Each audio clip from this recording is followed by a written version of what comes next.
Assalamualaikum warahmatullahi wabarakatuh. Anak-anak sekalian yang dirahmati Allah Subhanahu wa taala, berjumpa lagi dalam pelajaran agama Islam. Semangat dalam menjalankan aktivitas dan tentunya semangat beribadah kepada Allah Subhanahu wa taala.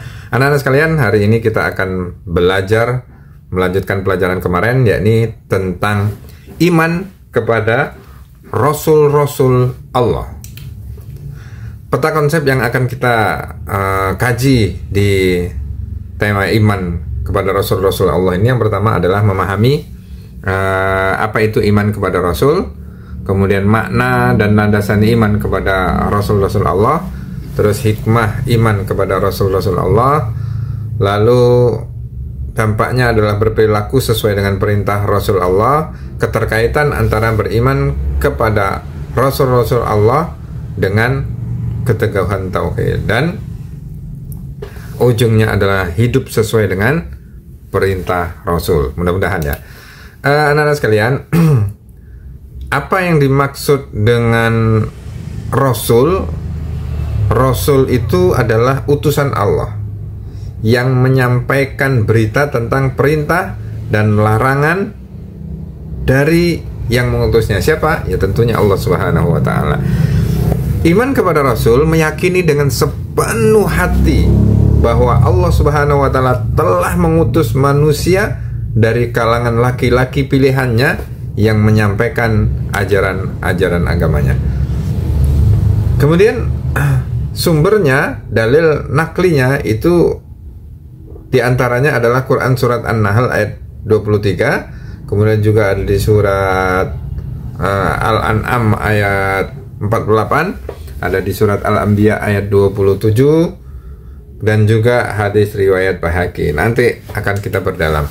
Kemudian dalil aklinya, kalau tadi itu dalil nakli, dalil aklinya adalah dalil yang bersumber dari akal sehat manusia. Manusia diperintahkan untuk menyembah kepada Allah, maka perlu pembimbing dalam menyembah Allah Subhanahu wa taala dengan cara yang benar.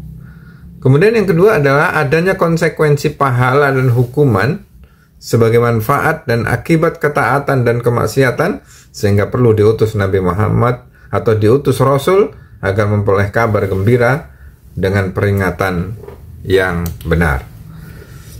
Lalu anak-anak sekalian, cara beriman kita kepada Rasul itu seperti apa? Di antaranya adalah meyakini dengan sepenuh hati bahwa misi para Rasul itu adalah benar dari Allah Subhanahu wa taala, nggak usah ragu-ragu lagi. Kemudian yang kedua, tidak membeda-bedakan antara Rasul satu dengan Rasul yang lain, nggak usah lagi, sudah. Kemudian yang ketiga, meyakini kebenaran semua yang disampaikan kepada Rasul. Dan yang kelima, mengamalkan ajaran dalam kehidupan sehari-hari. Lanjut ya anak-anak. Kemudian tujuan Allah mengutus Rasul itu untuk apa? Agar manusia mengetahui misi dalam hidup, jangan sampai kosong. Kemudian agar manusia mengetahui konsekuensi kehidupan. Konsekuensinya apa? Kemudian manusia mampu meraih kehidupan bahagia. Dan selanjutnya adalah manusia taat tunduk kepada aturan Allah Subhanahu wa taala. Lalu anak-anak sekalian, jumlah Nabi dan Rasul, memang kalau ditanya total keseluruhannya, ya jumlah Nabi dan Rasul Allah yang lebih tahu. Jumlah Nabi berapa, Rasul berapa, itu yang tahu hanya Allah Subhanahu wa taala. Kemudian kalau dari hadis itu ada hadis Abu Dzar, jumlah Nabi itu 124.000. Saya ulangi, 124.000, sedangkan jumlah Rasul itu adalah 313. Pernah dengar kan? Kemudian ada Nabi 25 Rasul yang wajib diimani: Adam, Idris, Nuh, Hud, Soleh, Ibrahim, Lut. Ya, terus ya. Seperti itu, kalau bisa nanti dihafal ya. Kemudian Nabi dan Rasul itu ada istilah Nabi dan Rasul ulul azmi, atau kalau dalam bahasa kita itu ya top lah, nabi-nabi top atau pilihan. kriteria ulul azmi itu memperoleh pengiktirafan dari Allah. Nah, pengiktirafan dari Allah Subhanahu wa ta'ala. Kemudian yang kedua, memiliki kesabaran yang tinggi. Wah, itu kesabarannya nggak bisa. Kemudian senantiasa memohon kepada Allah agar kaumnya tidak diberi azab. Senantiasa berdoa kepada Allah agar kaumnya diberikan hidayah. Dan selanjutnya adalah memiliki tekad yang tinggi semua perawatnya.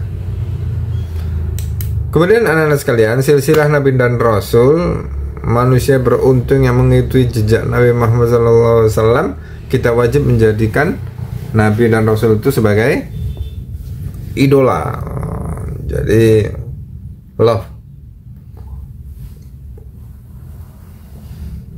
Yang selanjutnya, kita wajib menjadikan para nabi yang harus berasal dari garis keturunan yang sahih. Nah, ini ya, silsilahnya ya.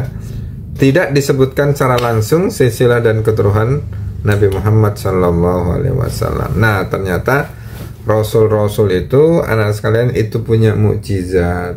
Sekali lagi, punya mukjizat. Yang sampai itu mungkin kadang-kadang nggak memahaminya juga. Apa itu mukjizat? Sesuatu yang luar biasa, datang dari Allah dan diberikan hanya kepada para rasul sebagai bentuk pertolongan dalam mengemban misi kerasulan. Kenapa? Karena ya dunia ini begini, ada yang jahat. Kemudian apa fungsi mukjizat? Untuk mengalahkan segala bentuk rintangan ya, tantangan, ancaman dalam mendakwahkan agama Islam. Kemudian anak-anak sekalian, perilaku yang mencerminkan kesadaran beriman kepada Rasul, senantiasa jujur, bersikap amanah, etos kerjanya baik, kemudian dalam menghadapi kehidupan itu peka, lalu senantiasa berakhlak mulia dalam kehidupan sehari-hari. Lalu hikmah dari beriman kepada Rasul, para Rasul-Rasul Allah adalah dapat menambah iman. Yang jelas iman kepada Allah, iman kepada Nabi dan Rasul, iman kepada kitabnya. Kemudian juga mencintai para Rasul di atas mencintai manusia. Terus mengikuti apa yang disampaikan oleh Rasul, memperoleh teladan yang baik.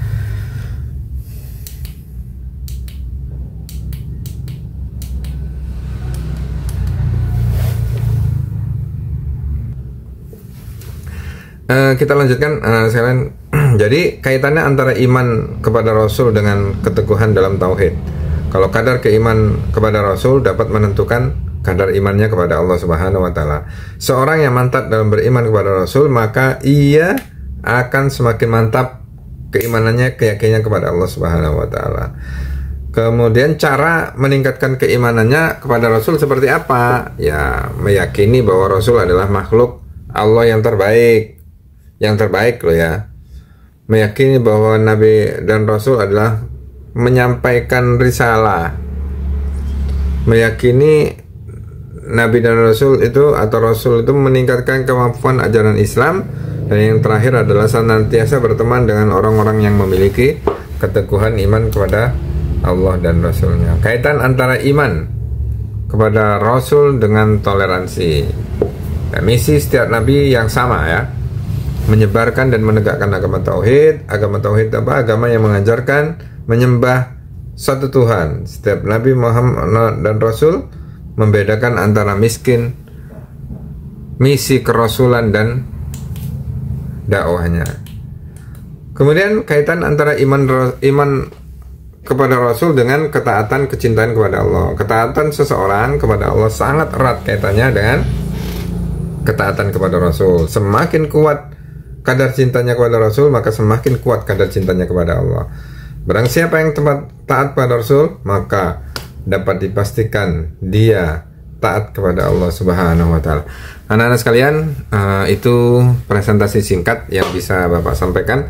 Mudah-mudahan nanti bisa kita kerja kelompok, mengerjakan tugas-tugas terkait masalah hafalan ayat-ayat dan hadis, baik itu hafalan ataupun kita presentasi, supaya nanti Anda bisa memahami bahwa Rasul, Nabi itu ternyata tugasnya luar biasa. Terima kasih anak-anak. Kita tutup bersama-sama baca hamdalah. Alhamdulillahirabbil alamin. Kami akhiri, wassalamualaikum warahmatullahi wabarakatuh.